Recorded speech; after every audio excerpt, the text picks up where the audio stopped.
आज आप जैसी लक्ष्मी मेरे घर से वो नारायण को ही वरण होगी, अन्यथा किसी को नहीं मैं दे सकती, वो पापी का अधिकार नहीं है। आ गए, देख जरा आनंद। रुक्मिणी भी चकाचक प्रसन्न हो गई और गई, थोड़ा पूजन किया, जैसे पूजन किया बाहर निकली, भगवान रथ लगाए और रुक्मिणी का हाथ पकड़े, रथ पर बैठा करके 9 2 11 हो गए, भाग गए। इतना दौड़ाए ना। अब इधर जब भाग गए, अब जब ये सुखिया गई और जा करके लौट के गई शिशु, और रुक्मिणी ने देखा, बोले रुक्मिणी कहाँ है? अपने पत्नी से कहा, बोले वो तो ले गया, पीतांबरधारी आया और ले गया। बोले अच्छा तुम लोग रह गई और ले गया, मेरे राज्य से इतना बड़ा वो कौन है? कौन हो सकता है? शायद हो सकता है वही अहीरो का छोरा होगा, पोखर का पानी पीने वाला। उसकी ये साहस, उसकी ये हिम्मत, वो जरासंध को बना लिया, वो कंस को बना लिया।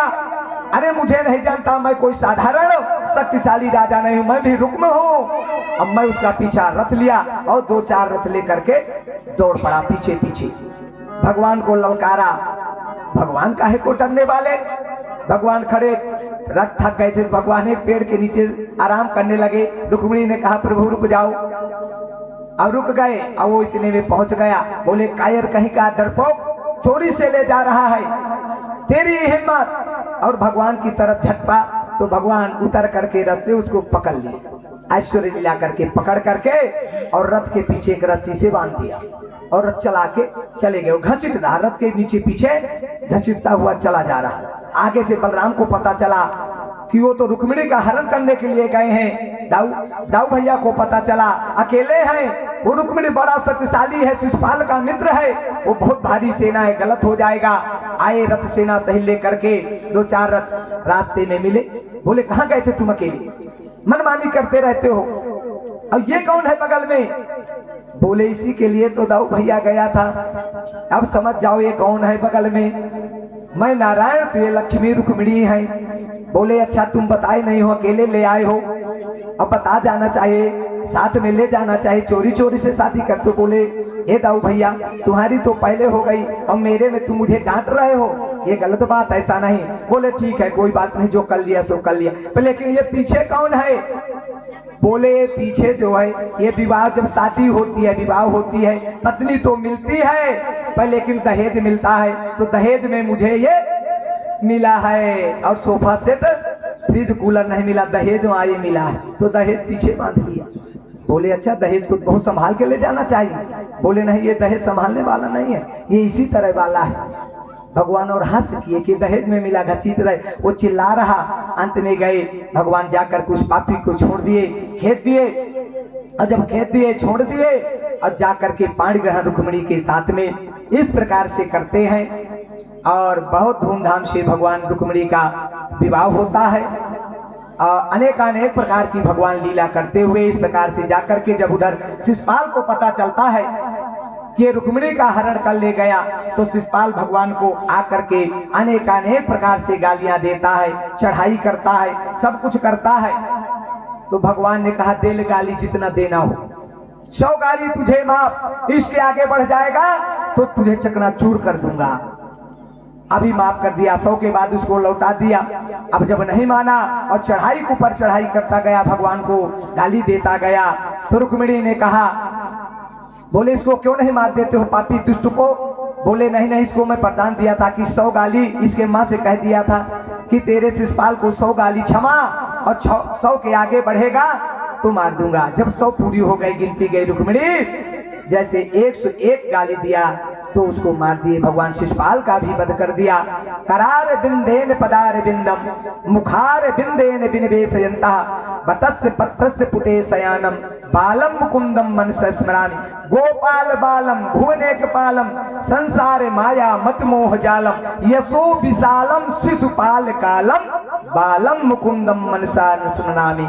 ऐसे प्रभु को हमारा बारंबार नमस्कार है जो शिशुपाल का वध कर दे। वो मामूली नहीं था, वो भी बहुत साहसी राजा था। ऐसे प्रभु को हम नमस्कार बारंबार प्रणाम करते हैं। इस प्रकार से भगवान रुक्मिणी के साथ में लीला करते हैं।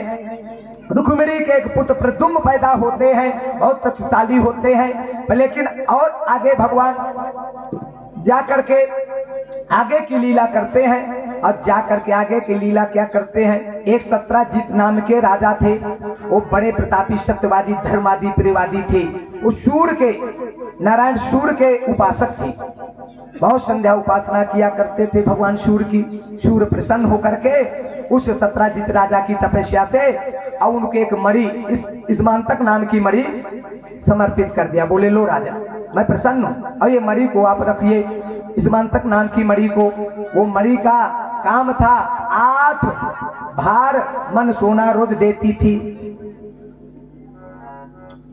और ये कथा तो इसलिए वो खुश हो गया, सत्राजित राजा गदगद हो गया कि अब मैं तो अपने राज्य में जब चाहूंगा 8 मन भार सोना प्रकट कर लूंगा इससे।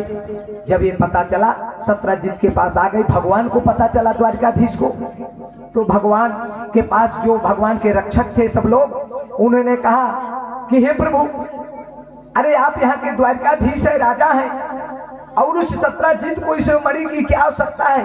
वो क्या करेगा? इतना धन 8 भार मन सोना रोज देती है।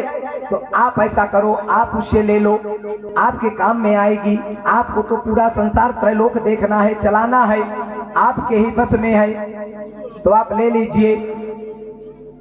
नारद ऋषि पहुंच गए, बोले हाँ हाँ बात सत्य है, आप उसको ले लीजिए, सत्राजित से उसके काम की नहीं है। भगवान ने कहा ठीक है, कोई बात नहीं। अब भगवान कृष्ण दूसरे दिन गए और जाकर के सत्राजित से कहा, जो तुम्हें सूर्य ने वो मणि, अस्मंतक मणि दिया है, हे राजा मुझे समर्पित कर दो, क्योंकि मैं यहाँ का राजा द्वारकाधीश हूँ और मुझे आवश्यकता है, तुम्हें क्या जरूरी है?